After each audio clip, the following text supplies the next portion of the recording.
want me to use my platform to introduce this shit to my people, and you said I'm talking down on the people? Nigga, this is way more down on the people than anything I can obviously say.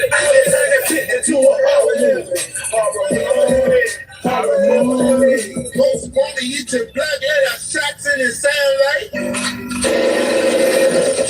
low key creeping it, no black people that iron tight. Yeah. Man, what kind of gun was that y'all just shot? Is that what y'all want to do? Nigga, did you hear? And then y'all burn up. Y'all come through the neighborhood and this is what you niggas do? The nigga burn off? Just you niggas don't get out, y'all don't stop, y'all just pull up and just nigga, y'all wrong and I see why, nigga. And y'all mad at me. Y'all, I'm not supposed to tell on niggas. They'll see what y'all just presented to the people. Nigga, we ain't supposed to get mad at that. Right. Say, man, no, nigga, you damn fool. You sick, nigga. You sick. Nigga, me down on the... Good morning, everyone. Doc Flay going live. I just came to bring y'all a bit of morning cheer. I hope y'all are doing well this morning.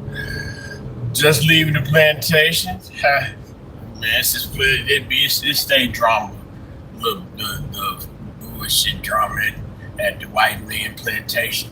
But I was just thinking, and one should think at least 3 times a day, maybe preferentially. And I'm still in its residual Charlie Kirk shit for me. Because really, for me, I didn't really, all the emotional responses, he the racist, and he's filled with hate, and man, I ain't give a fuck about this shit, man. Because for one, I already knew who Charlie Kirk was. When I first really got started using Facebook, I was real strong, and I guess I'm somewhat still into the politics. I was real strong in the politics. I was a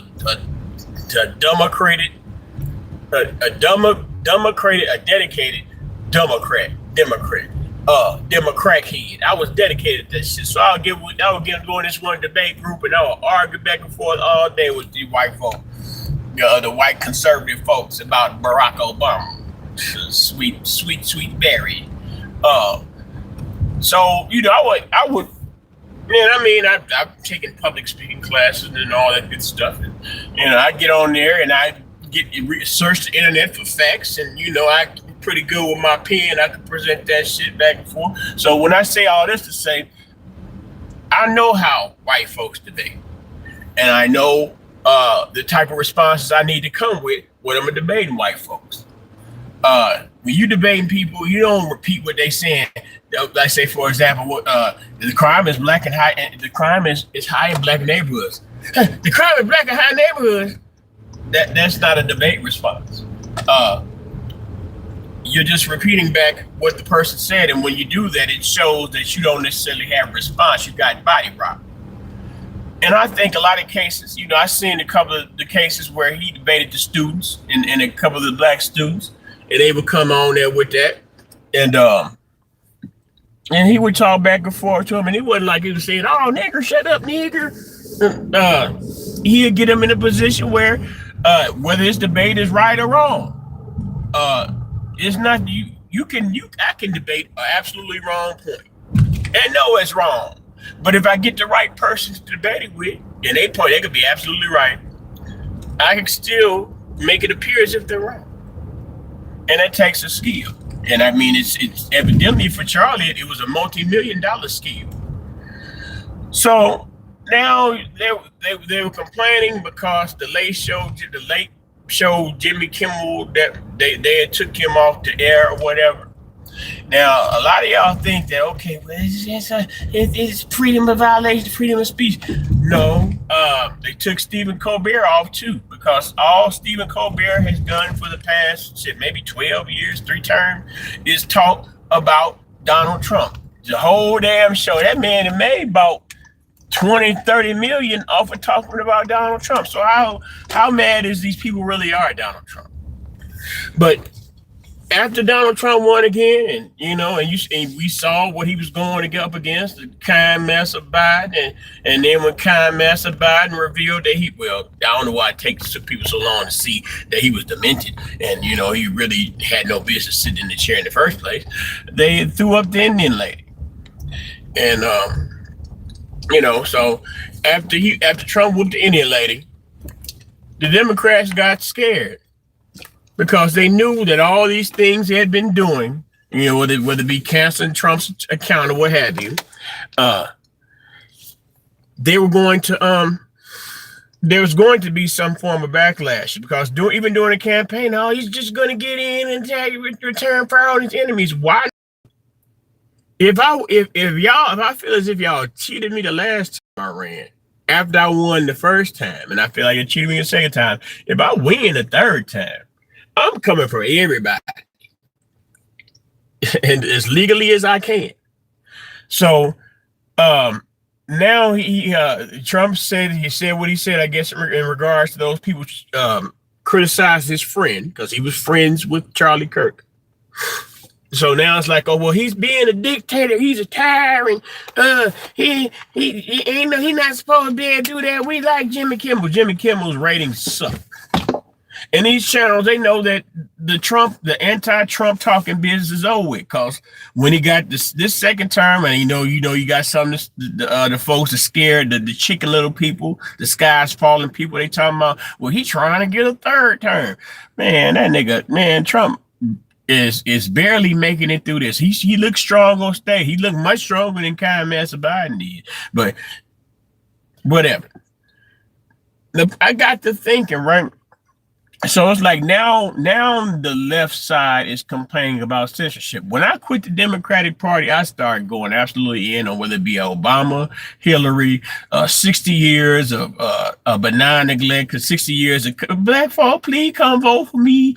And then when they get in, they don't do a goddamn thing for you. So now when they were, let's say, I'll even start. Let me see. I got to start. Now I had to go all the way back to Hillary when Hillary's running. And then I was like, after Muammar Gaddafi was assassinated, and it really wasn't necessarily any proof that he was trying to deny his people a democracy, or he was killing his own people, that type of shit. This is the type of shit that the government says a preemptive to either some type of war or some type of unaliving. That's what Gator said. Hate, homicide, something, man. Come on. So now during this time period, I was very critical of all that shit. And I was going back talking about, well, Hillary Clinton called the kids super predators and all this shit. So I'm going in, and people are like, oh, I'm with her. What's wrong with you? You must be a Republican. Hell no, fucking Republican to this day. So all during this time when Hillary lost, then they start claiming the false claims to Russiagate. Now, some of you guys probably still think that Russiagate shit was real, but it's not. It wasn't. It was some shit that was made up and facilitated by sweet Barry and Hillary. So now when Hillary lost, they started talking about Russia. Russia hacked the election. Now, how I'm trying to figure out, if we got voting machines over here and they're all supposed to be so good and so secure, how the hell do you hack an election? Their premise was that Russia influenced people by social media to turn away from whatever political party it was or whatever type of support they have for America in favor of Russia. Now, I have a page on my Facebook called the Real Beauty of Black Relationships page. When Trump first got in, he established it. Now, it was a short-lived department, the Black Identity Extremist folks. Now, I'm talking black shit. I'm talking love shit on the Real Beauty of Black Relationship page. But on my main profile, I'm talking all kind of shit. So, after a while, I started getting community standard violation 2 days, 3 days, 1 day. Then, as Trump got on in the office some more, it just turned up even more, especially when the COVID came.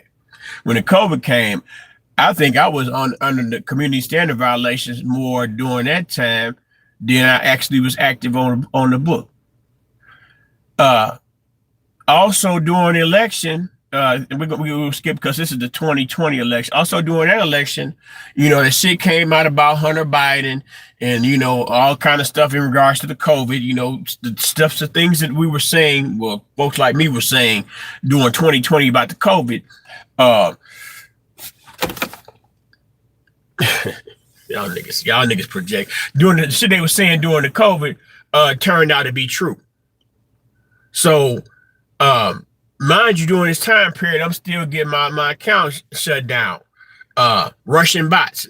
Then people got on TV saying, the people that were posed as black accounts and this, that, and the third, they're actually Russian bots. So I'm talking as a human about real shit. But, I'm being deemed as a Russian bot and my account getting hit.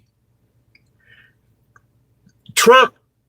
Now, I never seen no shit like that. I remember back when Obama got in, he had the blue, what do they call that? That big ass phone, BlackBerry.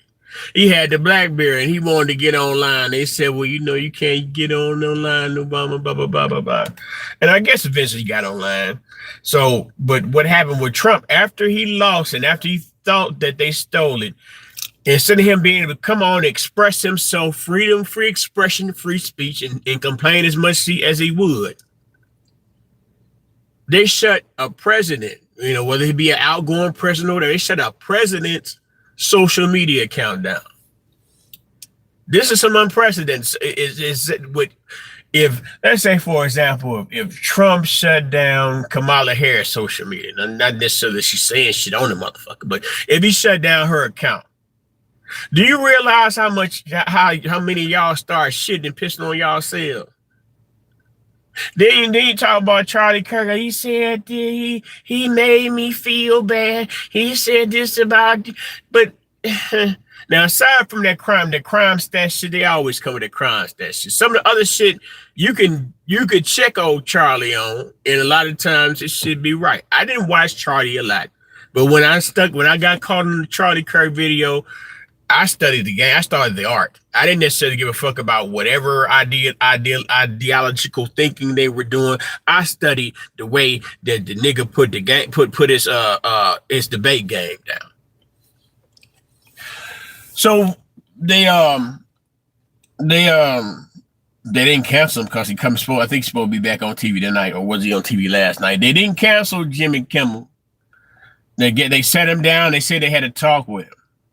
And they let him back on. They're letting him come back on because all the good people that were very much in support of me getting my accounts getting ragdolled talking about their particular political party, they were highly upset. This is not right. It's just free speech. It's not that, man. And I said if it was good enough if this shit was good enough for Charlie Kirk, y'all want Charlie Kirk, y'all rather have him die, not lose his job. Y'all want to see Charlie Kirk die. And then you got niggas celebrating. I don't care about what them white folks do because that's them white folk business. But when you get black folks on there complaining about what a white man said to the point that they all up in public, some of y'all niggas probably lost y'all jobs talking about this mark, but then it's unfair. I always say, even when I'm playing with this politics shit, I'm talking about what can these marks do for me and my kind, my people. But, when I do that during elections, and I say, well, have y'all asked me what she going to do for black people? Now, she told you what she was going to do for black people a few years ago. But now she's all in your face. That was what's supposed to brought the black people to the polls. Cammy and Cardi B and all them other motherfuckers they put up there. Cardi B, the woman who couldn't let her vagina dry before she got knocked up by another man. This is how they consider shake your booty at the polls. This is the type of social intellectual quotient that they put on black folks. Oh, what's this motherfucker here, man? Be gay, man. I tell you talking about he gay. Y'all over get on him, man. And project y'all motherfucking homosexual fantasies on a nigga. I know. Even though I just got off work, I know I'm handsome, bitch ass nigga. But I'm not your type, my nigga. You're not my type. So anyway, what I'm saying is now they're crying for some form of some way to shut, to control the voices they don't like. Meanwhile, they won't talk shit still. They won't celebrate people's deaths and all this shit. But as soon as a motherfucker that's been on TV for years and not necessarily as funny as he was when he first started, because they about to start canceling them late shows. Stephen Colbert was one. Jimmy Kimmel, he just stepped out in the light. What they doing is they trying to give him a respectable exit at this point. Because really all he was looking for was a reason to kick him out, kick his ass off the air. He just gave him one by talking about Trump. But I don't know, man. I don't know what y'all thinking, what y'all think about it. They would lose you damn right, but they'll lose their motherfucking shit. And it kills me how they're so hypocritical with the shit. Uncle Paw. What up, Tun? Evan, what you doing? I was driving. What is the bag on your seat? I got my lunch. I got some chips. I got the empty M&M bag. I got my vintage G unit. I got a couple of pieces of bread, empties of bread. I got my vintage G unit. My vintage G unit. That's my upside down. My vintage G unit hoodie. I got my bum cap. And I got the rest of this water. But yeah, man, I don't know. I just came on here to tell y'all what I was thinking. And if you feel free, I'd appreciate it. Discuss with me what you might think about this topic. And if the comments merit another video, I'll do another video, or I'll just respond to the comments in which I believe that are pertinent to the topic.